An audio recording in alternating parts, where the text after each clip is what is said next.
Brenda Quintana coming to you from the Beehive.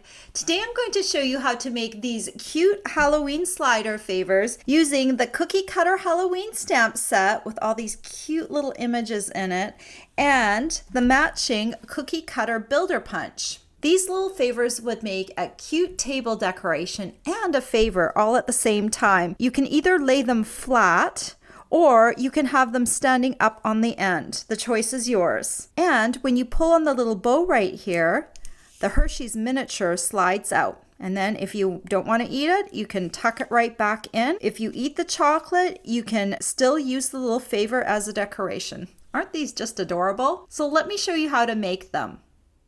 You're going to need your simply scored scoring board. You're going to need a piece of cardstock, and I've cut this piece to 3 1/8 by 1 3/4.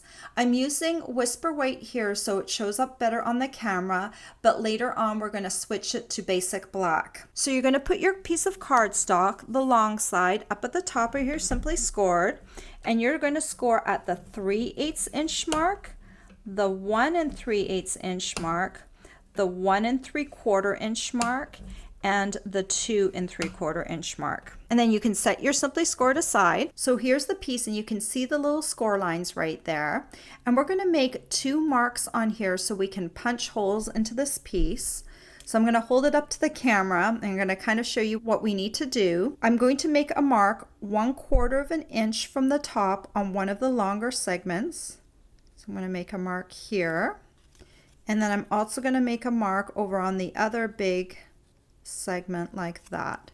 So you can see the score lines and you can see where I put my pencil marks. And now I'm going to take the 1/8 inch handheld circle punch and I'm going to punch out those little pencil dots.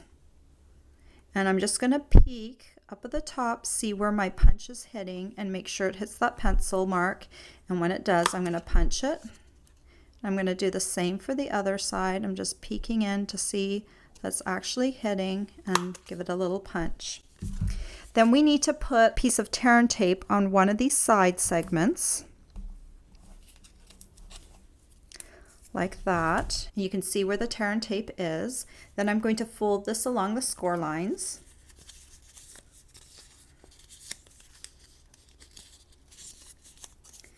Then you can remove the backing off your tear and tape. And then you're going to bring the 2 sides together so you can form an open-ended rectangle. And then smooth down the side. So here's your little box. That's your little slider box like that. Now you're going to need a piece of basic black baker's twine. And you're going to need about 12 inches. So I'm just measuring this up with my ruler at the bottom. And you're going to feed this baker's twine through both of the holes. So I'm starting on the outside. I'm going to feed it through. You can see the inside and feed it through the holes like that. I'm going to pull the baker's twine so that it hangs down evenly. And you can see the baker's twine crosses across the empty part of the box like that. And then you're going to take a Hershey's miniature, and you can find these in most stores. These are not nuggets. Nuggets are thicker than miniatures. So you want to make sure that you get a package that has Hershey's miniatures on them. And then you're going to take one of them. You're going to take your box and you're going to slide it in from the top. And that's going to push the baker's twine down like that.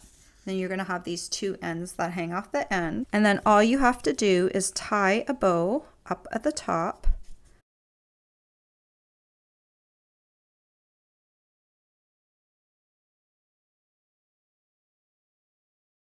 And then just cut off the ends so they're a little shorter.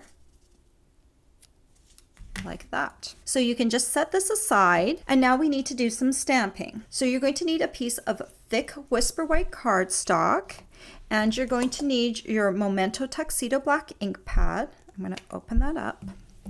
And then we're going to use the little mummy from the cookie cutter Halloween stamp set. And I've already got him mounted on a block right here. I'm just going to ink him up. I'm going to stamp him feet towards the edge of the cardstock because that's the way the punch is oriented.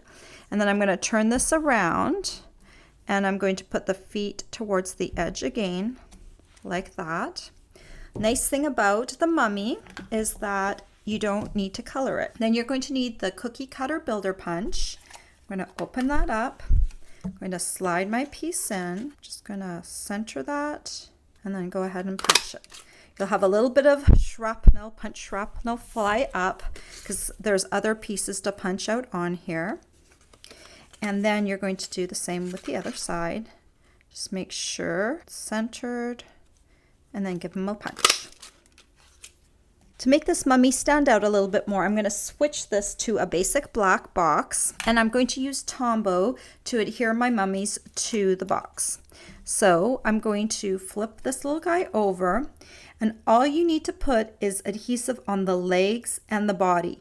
Leave the arms and the head free of adhesive so they don't interfere with the slider piece or have adhesive coming off the edge. So you're just going to put glue on the back of that, and you're just going to add your little mummy to the bottom of your box. Make sure the legs are right up against the edge and make sure he's centered. Then turn him to the other side, and I like to put a back on this little guy too. So no matter which way you look at him, he's covered. And I put adhesive again just on the legs and the body, leaving the arm and the head free.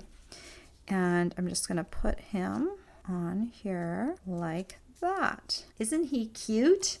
And then you can make some of his other friends. The skeleton's really easy to make too because all you have to do is stamp him in black. The Dracula is only a little bit harder. You can leave him without any coloring, but I added a little bit of smoky slate and pumpkin pie ink here with a blender pen. And then I also made a little scarecrow. And this one I used a So Saffron colored box, and I used more colors to color him with blender pens. Isn't he adorable? All the supplies you'll need to make this cute favor are available for purchase on my blog. I hope you've enjoyed this tutorial. Bye for now. If you liked this tutorial, be sure to check out all the free with purchase tutorials available on my blog. The Rolo's Pumpkin Wreath and Ornament tutorial is just one of the exclusive tutorials that you can choose free with a minimum purchase in my Stampin' Up! Store.